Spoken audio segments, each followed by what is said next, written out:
গাজীপুরের শ্রীপুরে এক হৃদয় বিদারক ঘটনা সামনে এসেছে। অভিযোগ উঠেছে ৭০ বছর বয়সী বৃদ্ধ জামশের আলীকে তারই ছেলে ও পুত্রবধূ ২ বছর ধরে একটি পরিত্যক্ত মাটির ঘরে বন্দি করে রেখেছে। জমি লিখে নেওয়ার পর থেকেই শুরু হয় নির্যাতন। অন্ধকার স্যাঁতস্যাঁতে ঘরে মানবেতর অবস্থায় দিন কাটাচ্ছেন এই বৃদ্ধ। নিয়মিত খাবার ও চিকিৎসার অভাবে তার শারীরিক অবস্থাও আশঙ্কাজনক। এলাকাবাসীর দাবি, দ্রুত তাকে উদ্ধার করে চিকিৎসা নিশ্চিত করা হোক এবং দোষীদের আইনের আওতায় আনা হোক। যে আমার গোসল দেয় না অন্তত এই রোজার আগে তুলবে রোজার আগে তুলবে না আমার জীবনটা খেয়ে দিয়েছে। এই দেশে অনেকে অনেক সহযোগিতা করতেছে। যদি একটা গাড়ি ঘুরিও তাহলে কি আপনি চলবার ফিরবার পারবেন? গাছ তুলে দিলে না আমো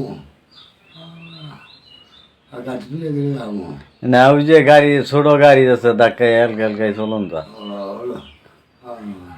ওই যে এই গাড়ি হ্যাঁ হ্যাঁ এই শাখা হ্যাঁ, এটা হইলে চলা হবেন। গাছ তুলে দিব আমার এটার কি ব্যবস্থা করবো নাকি? যদি কোন তারে ব্যবস্থা করবো। সালামে কি কর? সালামে দে না? না সালামে কিচ্ছুই দে না? না যদি তো আমার মুখ দেয় না আমার মুখ দেয় না। তাহলে এখন কি আপনি 10 জনের সহযোগিতা চান? আমার 10 জনের সহযোগিতা দাও, আমার বাঁচাও তোমরা। আমার 500 টাকা নিয়ে আমার জীবনটা ছেড়ে দিল।